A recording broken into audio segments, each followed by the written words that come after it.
So last we have seen the classification of egg, and the first criteria on the classification basis was the amount of yolk. So we would discuss today the next basis, that is on the basis of distribution of yolk.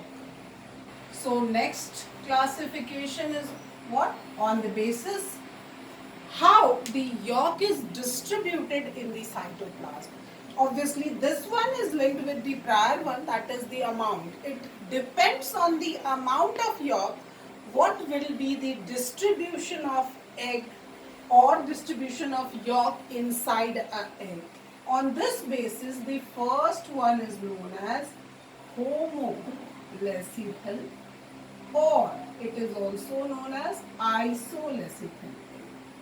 Now what we are seeing, the name suggests homo means homogeneous.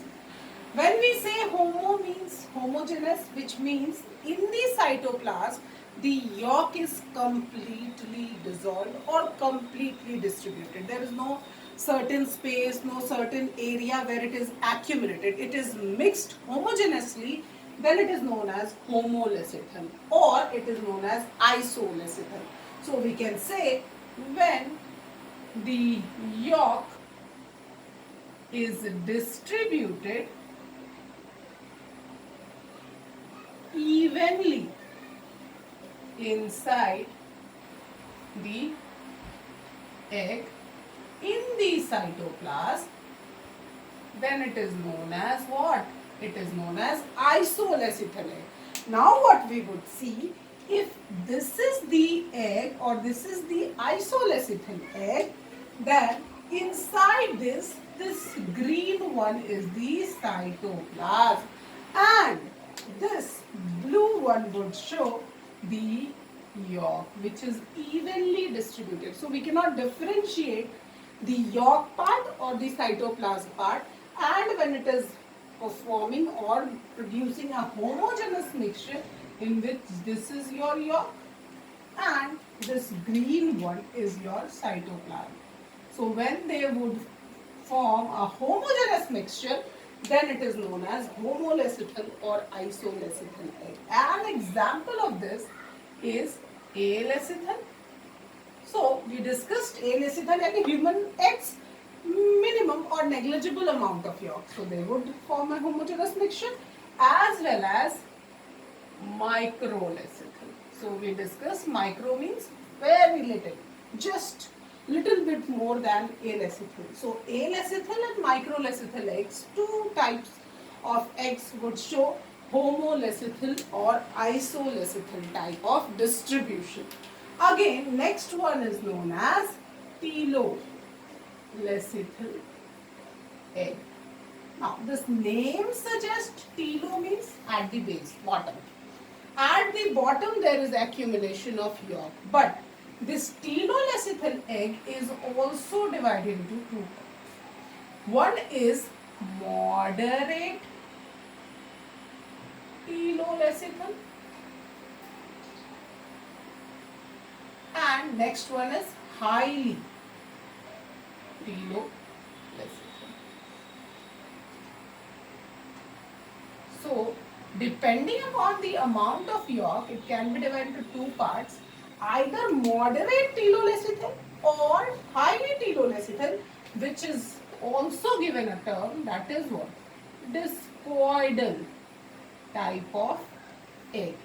Now, or discoidal type of distribution of your yolk. Here we can see this moderate telolecital would be an egg in which the yolk would be accumulated at the bottom. So there is large quantity of yolk that is seen in your mesolecital eggs. Example is mesolecital eggs, as we have seen in amphibians. So yolk is accumulated here, and there is a ring type of cytoplasmic diffusion, or we can say in this type it is forming a disc, so it is known as discoidal type. So we can say when the cytoplasm is present as a disc type, then it is known as discoidal.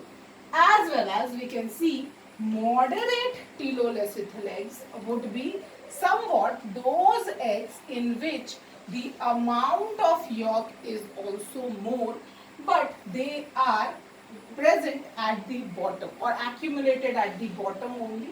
So we can say when the cytoplasm form a ring, it forms a discoidal, and that is seen in meso as well as megalethal eggs. But in megalethal we have seen there was 3 insects, reptiles as well as your aves. So insect would be taken out from this group and it is grouped into last, that is superficial egg. Superficial egg, in this the cytoplasm is present as a ring and the yolk is maximally concentrated in the center part. So you can say superficial arrangement, or it is also known as centrolecithal egg, because here the distribution of cytoplasm would be superficially just on the peripheral part. So it is cytoplasm and this one is your yolk. When the yolk is maximum and it is concentrated in the center, so yolk is concentrated in the center, whereas cytoplasm is present superficially at the peripheral part. So this type of egg is known as centrolecithal, which we would see in case of insects. So we can say insects which have maximum amount of yolk would show centrolecithal, and those megalethal eggs which come under this, that is birds as well as your reptiles, they would show telolecithal or either discoidal type of arrangement. Now this was the second basis, that is on the basis of distribution of yolk. The third basis is on the basis of presence or absence of hard shell. So on the basis of shell we can classify eggs into 2 types only. Either they are called cladoic egg or they are called non-cladoic egg. So this classification is rather simpler.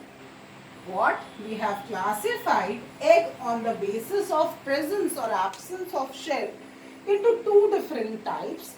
Either they are called cladoic or they are called non-cladoic. Cladoic eggs are those eggs